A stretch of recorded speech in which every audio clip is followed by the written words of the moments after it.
Hello guys, एक बार फिर स्वागत है आप लोगों का हमारे यूट्यूब चैनल सीखो अड्डा पर। गाइज आज हम आपको बताने वाले हैं जीएसटी के बारे में। जीएसटी से रिलेटेड हमने एक पहले भी वीडियो बना चुके हैं जिसमें हमने आपको जीएसटी के बारे में बताया था कि जीएसटी क्या है, जीएसटी एसजीएसटी क्या है, टैक्स क्या होता है, गुड्स और सर्विसेज क्या होती हैं।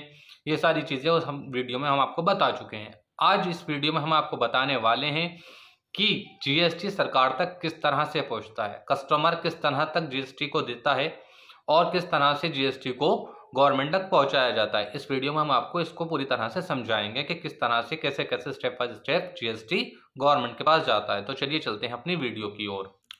तो चलिए गाइज मैं आप लोगों को बता दूं कि कोई भी प्रोडक्ट जब मार्केट में आता है, यानी कि आप जब उसे खरीदने जाते हैं तो सबसे पहले आप किससे खरीदते हैं, यानी कि किसी भी रिटेलर से या किसी भी मॉल वगैरह से। ठीक है, उस प्रोडक्ट पर ऑलरेडी जीएसटी लगा होता है जो कि आप रिटेलर को देते हो।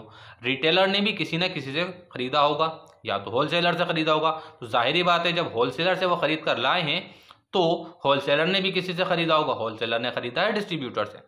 अब डिस्ट्रीब्यूटर ने किससे खरीदा था, डिस्ट्रीब्यूटर ने खरीदा था मैन्युफैक्चरर कंपनी से।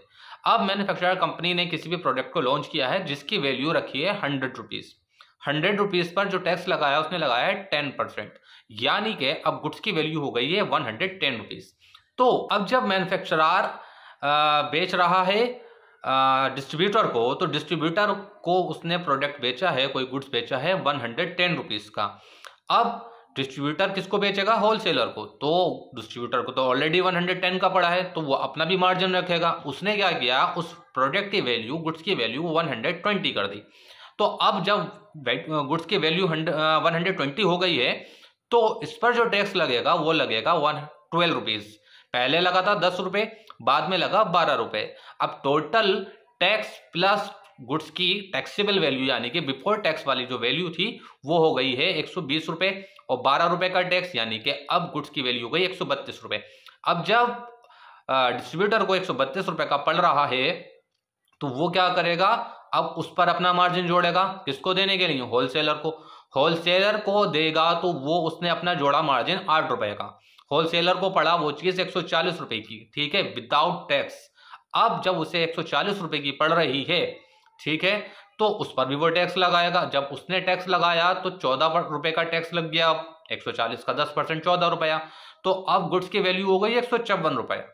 अब किसके पास है ये, अभी है होलसेलर के पास। होलसेलर किसको दे रहा है भाई, होलसेलर बेचेगा रिटेलर को। रिटेलर को बेचने के लिए वो भी अपना मार्जिन जोड़ेगा। होलसेलर को अब ओवरऑल जो वैल्यू पड़ी है गुड्स की वो पड़ी है 154 रुपए की, यानी कि 140 का उसने खरीदा, 14 का टैक्स लगा, टोटल कितना हो गया 154। तो 154 रुपए का जब उसे पड़ रहा है तो जाहिर बात है मार्जिन जोड़कर उसने अपना 160 रुपए का वो प्रोडक्ट बेच दिया रिटेलर को। अब रिटेलर मार्केट में बैठा है तो भाई वो भी कुछ ना कुछ कमाएगा। तो रिटेलर को 160 रुपए का पड़ा विदाउट टैक्स। तो अब रिटेलर को कितने का पड़ा, रिटेलर को पड़ा है 176 रुपीज का विद टैक्स। ठीक है, अब रिटेलर भी अपना कुछ ना कुछ मार्जिन जोड़कर चलेगा तो उसने भी 4 रुपए उस पर ऐड कर दिए। ठीक है, अब उसने अपना मार्जिन जोड़ा 4 रुपए का, तो का 180 रुपए का विदाउट टैक्स की वैल्यू वो हो गई। लेकिन अब जब 180 की विदाउट टैक्स हुई है तो उस पर भी तो अब 10% जोड़ेगा ना, 18 रुपए का अब उस पर टैक्स लग गया। तो टोटल वैल्यू जो मार्केट में कस्टमर तक पहुंचेगी वो पूछेगी 198 रुपए की, यानी कि अब जो गुड्स तैयार हुआ है कस्टमर तक आते आते उसकी वैल्यू है 198 रुपीज की। ठीक है, इस तरह से मार्जिन बाय मार्जिन ये आता रहा। अब सवाल होता है कि सरकार को हर बार क्या अलग अलग टैक्स जाएगा, क्या मतलब कि मैन्युफैक्चरर ने उसको 110 रुपए का बेचा था तो क्या ये मैन्युफैक्चरर 10 रुपए देगा गवर्नमेंट को, क्या फिर बाद में डिस्ट्रीब्यूटर 12 रुपए देगा, या फिर होलसेलर 14 और रिटेलर 16 और कस्टमर 18 रुपए। शायद इस पर बहुत लोगों को कंफ्यूजन है, ऐसा नहीं होता। यहां पर जीएसटी ने क्या किया है कि जब कोई भी B2B बिजनेस करते हैं, यानी कि बिजनेस टू बिजनेस होता है, पहले तो कोई भी मैन्युफैक्चरर डिस्ट्रीब्यूटर को बिना जीएसटी नंबर लिए अपना कोई भी प्रोडक्ट सेल नहीं करेगा। तो उसमें क्या होता है कि मैन्युफैक्चरर ने जब डिस्ट्रीब्यूटर को 110 रुपए का कोई आइटम दिया था तो 10 रुपए उससे टैक्स लिया तो था, लेकिन क्या होता है कि वो टैक्स किसके पास आ जाएगा, डिस्ट्रीब्यूटर के पास वापस आ जाएगा। इसको कहते हैं इनपुट टैक्स क्रेडिट, आईटीसी।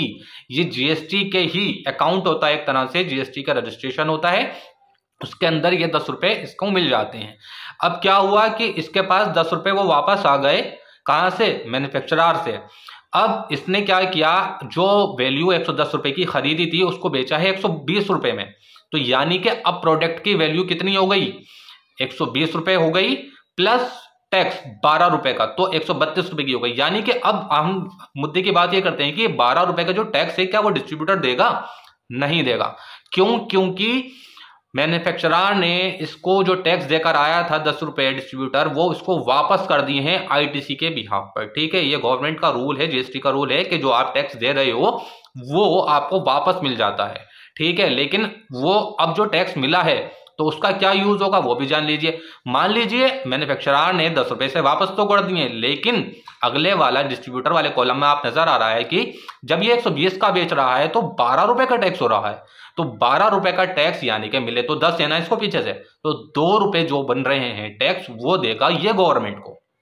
ठीक है, सेम ही कंडीशन नीचे होगी कि जब इसने डिस्ट्रीब्यूटर ने होलसेलर को सामान बेचा 132 रुपए का विद टैक्स, तो अब होलसेलर बेच रहा है इसको 40 रुपए का, यानी कि विदाउट टैक्स। अब 140 का जो टैक्स लगाया इसने 14 रुपए। तो सेम कंडीशन क्या हुई, पहले मैन्युफैक्चरर से 10 रुपए आए थे किसके पास? डिस्ट्रीब्यूटर के पास। अब डिस्ट्रीब्यूटर ने किसको देगा? डिस्ट्रीब्यूटर देगा होलसेलर को, यानी कि जो 12 रुपए का खरीदा है होलसेलर ने, किससे खरीदा था भाई? डिस्ट्रीब्यूटर से खरीदा था ना 120 रुपए का, तो उस पर टैक्स लगा था 12 रुपए। तो अब डिस्ट्रीब्यूटर की ये बात होती है कि वो इसको 12 रुपए दे, यानी कि 2 रुपए का टैक्स जो है इंक्लूड करके ये होलसेलर को दे देगा। अब होलसेलर के पास 12 रुपए डिस्ट्रीब्यूटर से आ गए, लेकिन होलसेलर दे रहा है रिटेलर को, तो रिटेलर के पास जो है पैसे कैसे वापस आएंगे? होलसेलर उसे वापस करेगा 14 रुपए। ठीक है, यानी कि होलसेलर को मिले 12, 2 रुपए का इसने अपने पास से दिया टैक्स, तो यानी कि 14 रुपए मिल गए रिटेलर को। अब रिटेलर बेच रहा है 16 रुपए के टैक्स बढ़ाकर, यानी कि 160 रुपए की चीज बेच रहा है तो उस पर लग रहा है 16 रुपए का टैक्स, लेकिन होलसेलर ने इसको 14 रुपए ऑलरेडी दे रखे हैं, तो 2 रुपए ये गवर्नमेंट को देगा। तो इस तरह से हर कोई 2-2 रुपए टैक्स गवर्नमेंट को दे रहा है एक्स्ट्रा। मतलब जो भी आप मार्जिन बढ़ाओगे उस पर जितना भी टैक्स लगेगा, तो जो पीछे से आपको आईटीसी मिली है, इनपुट टैक्स क्रेडिट मिला है, वो आपको ऐड करना है, प्लस आपने जो अपना मार्जिन बढ़ाया है उस पर जो टैक्स लग रहा है वो आप बढ़ाकर गवर्नमेंट को पे करेंगे, सिर्फ वो जो आपने मार्जिन बढ़ाया है।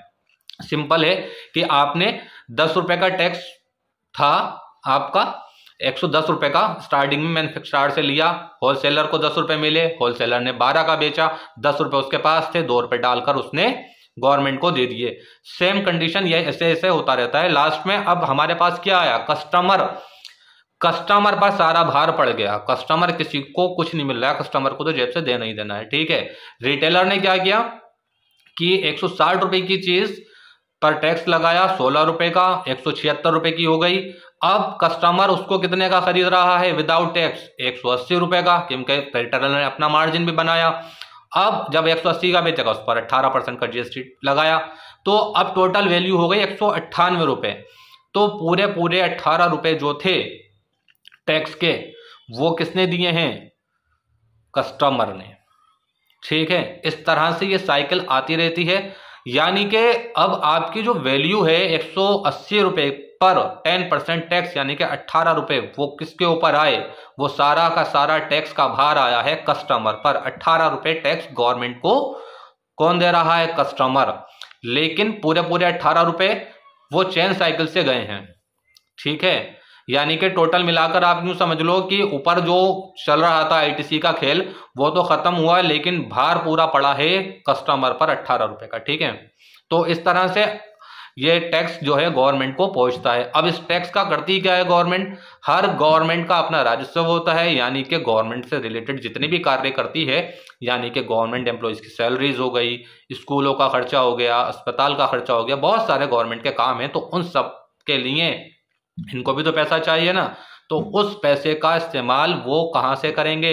हमारी गवर्नमेंट हमसे ही पैसा लेती है GST plus income tax, toll tax, बहुत सारे टैक्सेस होते हैं, वो सारा पैसा कलेक्ट करके हमारी सुविधाएं हमें सुविधाएं देती हैं। तो गवर्नमेंट तक किस तरह से टैक्स जाता है वो आपको समझ में बखूबी आ गया होगा, उम्मीद है, और अच्छे से समझ में आया होगा। बहुत अच्छे से डिस्क्राइब किया गया है यहाँ पर एक चीज़।